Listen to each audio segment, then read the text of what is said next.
Hi friends, जो आज हम करंट अफेयर्स क्वेश्चन डिस्कस करने वाले हैं इन टॉपिक्स हैं Central Vista redevelopment project, Northern Lights, delimitation commission, Western Sahara conflict, Justice Jain committee, योगिट मुस्लिम्स और 7th शेड्यूल। क्वेश्चंस हैं, consider the following statements regarding new parliament building whose foundation stone was laid recently. ये कब हुआ था? 10 दिसंबर को PM Modi ने इसका फाउंडेशन स्टोन डाला था। तो फर्स्ट स्टेटमेंट क्या है? It is a part of central Vista redevelopment project. ये 2019 में लॉन्च हुआ था, ठीक है। तो ये स्टेटमेंट क्या है? सही है। The theme of interior of Lok Sabha and Rajya Sabha will be peacock and lotus. ये भी सही है। इसका जो थीम होगा लोकसभा का होगा पीकॉक, जो क्या है? नेशनल बर्ड, और जो राज्यसभा का होगा वो लोटस, जो है नेशनल फ्लावर, ठीक है। तो स्टेटमेंट 1 भी सही है, स्टेटमेंट 2 भी सही है। थर्ड क्या है? The current parliament building was inaugurated as Imperial Legislative Council by the then viceroy Lord Reading. ये स्टेटमेंट गलत है। फाउंडेशन स्टोन जो लेड हुआ था वो कब हुआ था? 1921 में, ठीक है। ये फाउंडेशन स्टोन इसका लेड हुआ था 1927 में। इसका इनॉग्रेशन हुआ था किसके द्वारा? Lord Irwin. लॉर्ड इरविन ने इसका इनॉग्रेशन किया था, और फाउंडेशन स्टोन जो किया था वो कौन थे? लॉर्ड चैम्सफोर्ड, ठीक है। तो ये स्टेटमेंट गलत है। 1 सही है, 2 सही है, तो क्या होगा? 1 and 2 ओनली। इसका आंसर है बी, ठीक है। अब ये है सेंट्रल विस्ता रीडेवलपमेंट प्रोजेक्ट।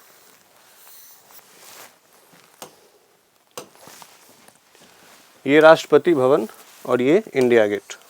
ये जो 3 किलोमीटर का जो ये विस्ता है, जिसको पाथ भी कहते हैं 3 किलोमीटर का, इसके रिगार्डिंग ये प्रोजेक्ट है। इसको रीडेवलपमेंट करने की बात हो रही थी। सेंट्रल सेक्रेटेरिएट बनेगा यहाँ पे, ठीक है। और ये नॉर्थ ब्लॉक और साउथ ब्लॉक, इसको म्यूजियम में कन्वर्ट किया जाएगा, ठीक है। और ये पहले का पार्लियामेंट बिल्डिंग और ये अभी का पार्लियामेंट बिल्डिंग, ठीक है। तो इसका क्या होगा answer? 1 and 2 only. New parliament building के बारे में कुछ इन्फॉर्मेशन। इसका जो कॉस्ट होगा वो होगा 971 करोड़, ठीक है। इसका शेप क्या होगा? शेप होगा इसका ट्रायंगुलर, और 4 स्टोरी का बनेगा। ये 4 मंजिला इमारत होगी, ठीक है। इसमें जो लोकसभा का थीम, जैसे पहले आपको मैंने बताया, क्या होगा? पीकॉक, जो कि नेशनल बर्ड है। राज्यसभा का जो थीम होगा वो होगा लोटस, नेशनल फ्लावर, ठीक। और जो थर्ड होगा वो होगा सेंट्रल लॉन्ज। इसका जो थीम होगा वो होगा बनियान। बनियान क्या है? नेशनल ट्री, ठीक है। इस प्रोजेक्ट के जो कॉन्ट्रैक्टर हैं वो कौन है? Tata projects limited. Tata projects limited, ये इस प्रोजेक्ट के न्यू पार्लियामेंट बिल्डिंग का जो प्रोजेक्ट बनने वाला है उससे कॉन्ट्रैक्टर हैं। और आर्किटेक्ट कौन है? HCP designs and planning limited, ये इसके आर्किटेक्ट हैं, ठीक है। तो ये जो इन्फॉर्मेशन है वो न्यू पार्लियामेंट बिल्डिंग के रिगार्डिंग है। अब जो अभी का जो पार्लियामेंट है, करंट पार्लियामेंट,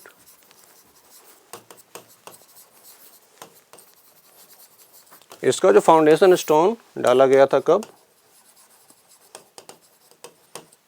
1921 में, ठीक है। उस समय लॉर्ड चैम्सफोर्ड वाइसराय थे, ठीक है। इसका जो इनॉग्रेशन हुआ था वो हुआ था 1927 में। उस समय वाइसराय थे लॉर्ड इरविन, ठीक है। और इसको जो डिज़ाइन किया गया था वो किया गया था एडविन लेटिंस के द्वारा, ठीक है। और साथ में बैकर थे, ठीक है। राष्ट्रपति भवन को किसने डिज़ाइन किया था? इरविन ल्यूटेंस ने ही, ठीक है। और जो north block and south block है जहाँ पे की मिनिस्ट्रीज हैं, ठीक है, उसको किया था बेकर ने। तो ये जो इन्फॉर्मेशन है ये अभी का जो पार्लियामेंट बिल्डिंग है, करंट पार्लियामेंट बिल्डिंग, उसके रिगार्डिंग है। अब लॉर्ड चेम्सफोर्ड के बारे में इन्फॉर्मेशन, जालियांवाला बाग मैसाकर जो हुआ था, जालियांवाला बाग हत्याकांड कब हुआ था? 1919 में। उस समय जो वाइसराय थे वो कौन थे? लॉर्ड चेम्सफोर्ड ही थे। और आपको पता है मॉन्टेगू चेम्सफोर्ड रिफॉर्म्स, इसी के आधार पे गवर्नमेंट ऑफ इंडिया एक्ट 1919 लागू हुआ था। इसके मेन जो थे वो दो थे, एक था कि सेंट्रल लेजिस्लेटिव असेंबली और काउंसिल ऑफ स्टेट, इन दोनों को बनाना था इसके थ्रू। और दूसरा क्या था इसमें? डायरकी। प्रोविंसेस में जो स्टेट्स थे उस समय, उसमें डायरकी की प्रोविज़न किया गया था। मतलब क्या? Dual government. डुअल गवर्नमेंट का मतलब है कुछ जो सब्जेक्ट्स थे वो वहाँ के गवर्नर के लिए रिजर्व थे और कुछ जो थे वहाँ की जो चुनी हुई सरकार थी उसके लिए। तो ये जो है इन्फॉर्मेशन वो है लॉर्ड चेम्सफोर्ड के रिगार्डिंग, ठीक है। अब अगर लॉर्ड इरविन की बात करें तो आपको पता है Gandhi Irwin pact. Gandhi Irwin pact कब हुआ था? 1931 में, ठीक है। इसके जो प्रोविजंस थे वो क्या थे? पहला था कि डिसकंटिन्यू करना था किस चीज़ को? कौन से मूवमेंट को? Civil disobedience movement. इस पैक्ट में इसकी बात हुई थी कि इसको अबेंडन करना है, डिसकंटिन्यू करना है। सेकेंड क्या था? दांडी मार्च। दांडी मार्च के दौरान या फिर इस मूवमेंट के दौरान जो भी अरेस्ट हुए थे उस समय लीडर्स, उनको फ्री करने की बात हो गई थी। और थर्ड क्या था? मेन जो था ये थर्ड में कि second round table conference. Second round table conference कब हुआ था? 1931 में। उसमें कहा गया था कि इस पैक्ट के थ्रू कांग्रेस इसमें पार्टिसिपेट करेगी और कांग्रेस की तरफ से जो महात्मा गांधी ने वहाँ पे उस कॉन्फ्रेंस में पार्टिसिपेट किया था। तो लॉर्ड इरविन किससे रिलेटेड? गांधी इरविन पैक्ट, वो कब हुआ था? 1931 में, ठीक है। तो इसका क्या होगा answer? It is a part of central विस्तार डेवलपमेंट प्रोजेक्ट, सही है। दूसरा क्या है? The theme of interior of Lok Sabha and Rajya Sabha will be peacock and lotus, ये भी सही है। और थर्ड क्या है? लॉर्ड रीडिंग नहीं थे ये गलत थे। कौन थे? लॉर्ड इरविन, ठीक है। तो इसका क्या होगा आंसर? 1 and 2 ओनली, ठीक है। Hope it clear. अब आते हैं नेक्स्ट क्वेश्चन पे। Consider the following statements regarding northern lights. इसको ऑरोरा भी कहते हैं, ऑरोरा बोरेलिस, ठीक है। Seen in the news recently. तो इसका क्या है first statement? It is display of light in the sky prominent seen in north polar region. बिल्कुल सही है। ये नॉर्थ पोलर रीजन में जो होता है वो होता है ये वाला ऑरोरा बोरेलिस, और जो साउथ पोल में होता है वो होता है, उसका नाम है ऑरोरा ऑस्ट्रेलिस। तो आप ऑस्ट्रेलिया से इसको याद करके रख सकते हैं। ऑरोरा ऑस्ट्रेलिस हो गया साउदर्न पोल पे, और ऑरोरा जो बोरेलिस है ये है नॉर्दर्न पोल पे। सेकंड स्टेटमेंट क्या है? It is caused by collision between fast moving electrons from space with the oxygen and nitrogen in the earth upper atmosphere, ये भी सही है। तो ऐसा क्या होगा आंसर? बोथ 1 and 2, ठीक है। ये जो GIF है ये इसी को कहते हैं नॉर्दर्न लाइट्स और ऑरोरा। इसमें जो आप देख रहे हैं ये ग्रीन लाइट, ये ग्रीन लाइट तब होता है जब जो फास्ट मूविंग इलेक्ट्रॉन्स हैं वो ऑक्सीजन एटम्स के साथ जब कंबाइन करते हैं, जो अपना एनर्जी उनको देते हैं, उससे ये जो ग्रीन लाइट है वो निकलता है। आप इसमें देख रहे होंगे कि रेड लाइट भी है। रेड लाइट ये तब होता है जब slow moving electrons oxygen atom के साथ कंबाइन करे या उसको अपना एनर्जी दे, उससे निकलता है ये रेड लाइट। और जो आप ये ब्लू लाइट देख रहे हैं कभी कभी जो निकलता है वो होता है जब फास्ट मूविंग इलेक्ट्रॉन्स नाइट्रोजन के साथ कंबाइन करता है तो वो ब्लू लाइट से निकलती है। जो देखने में बहुत ही खूबसूरत नज़ारा होता है इसका। तो ये जो स्काई है इसमें ये ग्रीन लाइट, ठीक है, रेड लाइट और ब्लू लाइट। तो इसका क्या होगा, it is display of light in the sky predominantly seen in the north polar region, ये भी सही है। सेकंड क्या, it is caused by collision between fast moving electrons from space with oxygen and nitrogen, ये भी सही है। तो क्या होगा इसका answer, both 1 and 2। Hope it clear. अब आते हैं नेक्स्ट क्वेश्चन पे। With reference to delimitation commission, ये अभी न्यूज़ में इसलिए था क्योंकि प्रेसिडेंट ने इसको कॉन्स्टिट्यूट किया है। इसके चेयरपर्सन कौन है अभी, रंजना प्रकाश देसाई। रंजना प्रकाश देसाई ये सुप्रीम कोर्ट की फॉर्मर जज रही हैं, ठीक है, फॉर्मर जज ऑफ सुप्रीम कोर्ट। तो इसमें जो 5 यूटी या स्टेट हैं वो कौन से हैं, जम्मू कश्मीर, आसाम, अरुणाचल प्रदेश, मणिपुर एंड नागालैंड। तो ये जो डीलिमिटेशन कमीशन है ये अभी जो कॉन्स्टिट्यूट हुआ ये 5 स्टेट या यूटी के रिगार्डिंग है। तो पहला स्टेटमेंट क्या है, the limitation commission overseas the process of fixing boundary of constituency in the state और यूटी। इसमें याद रखने वाली वो बात है कि ये उसी यूटी के लिए है जहाँ पे लेजिस्लेटिव असेंबली है या फिर विधानसभा है, ठीक है। तो ये स्टेटमेंट बिल्कुल सही है। सेकंड क्या, it's order can be challenged only before the supreme court, ये स्टेटमेंट गलत है।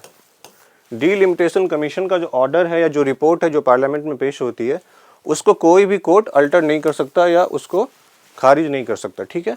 तो ये स्टेटमेंट गलत है, सुप्रीम कोर्ट या कोई भी कोर्ट इसके ऑर्डर को चैलेंज नहीं कर सकता। थर्ड क्या है, currently the number of Lok Sabha seats and state assembly seats are based on basis of census 2001, ये भी गलत है। अभी जो नंबर ऑफ सीट्स हैं लोकसभा या स्टेट में वो 1971 सेंसस के आधार पे है। और 1971 में जो अपनी जो पॉपुलेशन थी इंडिया की वो थी 50 करोड़, और अभी ऐसा एस्टिमेट है कि 2021 में वो होने वाला है 135 करोड़। तो जो 543 लोकसभा की सीटें हैं, ठीक है, और जो विधानसभा की सीटें हैं स्टेट में, ठीक है, तो वो 1971 सेंसस के आधार पे ही फिक्स की गई है, ठीक है। तो पहला क्या है, ओवरसीज प्रोसेस, बिल्कुल सही। It's order can be challenge, ये कोई भी कोर्ट इसके ऑर्डर को चैलेंज नहीं कर सकता। और थर्ड क्या है, बेसिस ऑफ सेंसस 2001, ये भी गलत है, ये है 1971। तो क्या होगा, 1 ओनली। इसका आंसर है ऑप्शन ए, 1 ओनली, ठीक है। अब एक इमेज है, इसमें 543 लोकसभा की सीटें हैं, ठीक है। ये जो आप देख रहे हैं इसका जो बाउंड्री है, ठीक है, जो भी कॉन्स्टिट्यूंसी की बाउंड्री है इसको 2001 का जो सेंसस था उसके आधार पर फिक्स किया गया था। अब आपको ये जानने वाली चीज़ यहाँ पे है कि बाउंड्री को, ये जो बाउंड्री है, जैसे मान के चलो आप, जो भी ये बाउंड्री है उसको जो फिक्स किया गया था वो किया गया था 2001 के सेंसस के आधार पे, और नंबर ऑफ सीट्स जो थे लोकसभा या जो भी विधानसभा का सीट है उसको 1971 सेंसस के आधार पे फिक्स किया गया था। तो टोटल कितने सीट हैं, 543। इसमें एससी के लिए जो रिजर्व है 79, एसटी के लिए 41, और बाकी जो सीटें जिसमें जनरल और बाकी एससी एसटी भी आते हैं तो वो हो जाएगा 423, ठीक है। तो इसका क्या हो जाएगा answer, overseas the process of fixing boundary सही है। इस ऑर्डर कैन भी चैलेंज नहीं, इसको चैलेंज नहीं कर सकते, ये भी गलत है, तो 1 ओनली, ठीक है। Hope it clear. अब आते हैं नेक्स्ट क्वेश्चन पे। Consider the following statements regarding Western Sahara, ये भी न्यूज़ में था। क्यों न्यूज़ में था, क्योंकि यूएस ने इसको रिकॉग्नाइज किया है as a part of Morocco, और वो इसलिए भी किया है क्योंकि हाल में इजराइल ने मोरक्को के साथ एक डील साइन किया है, डिप्लोमेटिक डील। तो इससे क्या हुआ कि यूएस ने इसको वेस्टर्न सहारा को जो रिकॉग्नाइज किया है वो as a part of Morocco, ठीक है। तो पहला स्टेटमेंट क्या, it is disputed territory majorly control by Morocco, बिल्कुल सही है। अप्रॉक्सीमेटली 80% जो टेरिटरी है वेस्टर्न सहारा का वो मोरक्को कंट्रोल करता है। दूसरा क्या, it shares boundary with Morocco, Algeria, Mauritania और अटलांटिक ओशन, ये भी सही है। ये जो शेयर करता है बाउंड्री वो, ये आप देख सकते हैं, ये जो पार्ट है ये है वेस्टर्न सहारा, ठीक है। ये किसके साथ बाउंड्री शेयर करता है, मॉरिटानिया, मोरक्को, अटलांटिक ओशन और अल्जीरिया। तो ये जो क्वेश्चन है ये भी स्टेटमेंट फिर सही है, ये भी सही है, ठीक है। ये वेस्टर्न सहारा का पोर्शन है, ठीक है। और इसका जो अभी इशू चल रहा है वो पोलिसारियो जो एक वहाँ पे एक ग्रुप है जो इसका अप्रॉक्सीमेटली 20% जो वेस्टर्न सहारा के टेरिटरी है वो ये कंट्रोल करता है और 80% कौन करता है, मोरक्को। ठीक है, western Sahara has world's richest reserve of phosphate, ये भी सही है, 1 भी करेक्ट है, सेकेंड इज ऑल्सो करेक्ट। और तो क्या होगा इसका 1, 2 एंड 3। अब ये फॉस्फेट है, इसका कहाँ पे यूज होता है, सिंथेटिक फर्टिलाइज़र बनाने में। जो सिंथेटिक फर्टिलाइज़र बनता है वो फॉस्फेट से ही बनता है। तो अप्रॉक्सीमेटली 70% जो वर्ल्ड का रिजर्व है वो वेस्टर्न सहारा में ही है। तो इसको कौन कंट्रोल करता है, मोरक्को। उसके बाद जो सेकंड नंबर पे है वो है 6% जो चाइना के पास है। ठीक है, तो फॉस्फेट का सबसे बड़ा रिजर्व कहाँ पे, वेस्टर्न सहारा जो कंट्रोल करता है मोरक्को। ठीक है, और 6% जो सेकंड नंबर पे है वो चाइना के पास है। ठीक है, तो इसका आंसर होगा 1, 2 एंड 3। अब आते हैं नेक्स्ट क्वेश्चन पे। Justice Jain committee is related to, ये अभी न्यूज़ में था इसलिए कि 2018 में सुप्रीम कोर्ट ने इसको कॉन्स्टिट्यूट किया था। इसका क्या होगा answer, ISRO frame up case. ये हैं नाम्बी नारायणन, नाम्बी नारायणन, ये इसरो के साइंटिस्ट थे। इनको फ्रेम अप किया गया था, ऐसा इनके ऊपर चार्ज लगाया गया था कि क्रायोजेनिक जो इंजन का जो टेक्नोलॉजी उस समय बन रही थी 1994 में, तो इनके ऊपर ये चार्ज लगाया गया था कि इन्होंने उसका जो इन्फॉर्मेशन है वो पाकिस्तान को शेयर किया था। लेकिन बाद में क्या हुआ, 2018 में सुप्रीम कोर्ट ने इस केस को खारिज कर दिया और उन्होंने बोला कि नाम्बी नारायणन को फ्रेम अप किया गया है, तो इसके लिए इनको 50 लाख का कंपनसेशन भी मिला था। लेकिन सुप्रीम कोर्ट ने ये बोला था कि इनकी जो रेपुटेशन डैमेज हुई है उसको कोई भी कवर नहीं कर सकता। तो ये है नाम्बी नारायण। तो इन्हीं को फंसाने के लिए जो केस था, ISRO frame up case of 1994। तो जस्टिस जैन कमेटी किससे रिलेटेड है, इसरो फ्रेम अप केस। ठीक है, ये होता है क्रायोजेनिक टेक्नोलॉजी। क्रायो का क्या मतलब है, low temperature, extremely low temperature, ये एक वर्ड है लैटिन का। जेनिक का मतलब होता है डेवलपमेंट, तो क्रायोजेनिक का मतलब लो टेम्परेचर और डेवलपमेंट, तो ये होता है क्रायोजेनिक टेक्नोलॉजी। ठीक है, cryogenic technology involve the use of rocket propellant at extremely low temperature, minus में होता है। ठीक है, इसका टेम्परेचर माइनस में। सेकेंड क्या है, the combination of liquid oxygen और लिक्विड हाइड्रोजन का कंबाइन करके इसकी जो इफिशियंसी होती है रॉकेट की वो बढ़ जाती है। तो ये इंडिया के लिए बहुत ही सही है, क्योंकि GSLV जो सैटेलाइट्स हैं जो उसमें ये यूज़ होता है। ठीक है, तो इंडिया के लिए, और इंडिया ये 6th कंट्री है जिसके पास ये टेक्नोलॉजी। बाकी कौन कौन सी कंट्री हैं, फ्रांस, US, चाइना, जापान और रसिया। और इंडिया क्या है, 6th नंबर पे है इंडिया, जिसके पास क्रायोजेनिक टेक्नोलॉजी है। विकास इंजन जो अभी बना है वो इसी टेक्नोलॉजी के आधार पे बना है। और थर्ड क्या, oxygen remains a liquid only at temperature below -180 degree Celsius पे भी वो ऑक्सीजन लिक्विड स्टेट में होता है, और हाइड्रोजन 253 सेल्सियस में भी वो लिक्विड स्टेट में होता है। ठीक है, तो justice Jain committee is related to ISRO frame up case. Answer is D. ठीक है, होप इट क्लियर। अब आते हैं नेक्स्ट क्वेश्चन पर। Which of the following statement is not correct regarding yogic Muslims. ये अभी काफ़ी न्यूज़ में चल रहा है ये। तो ऑप्शन ए क्या है, Uyghurs are Muslim minority community is concentrated in China Xinjiang province. ये सही है।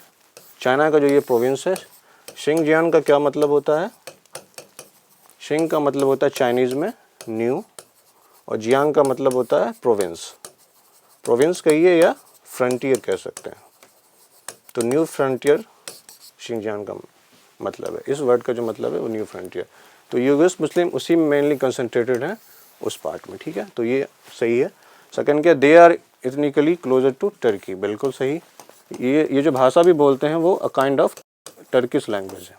ठीक है, and other Central Asian country जैसे कि कजाकिस्तान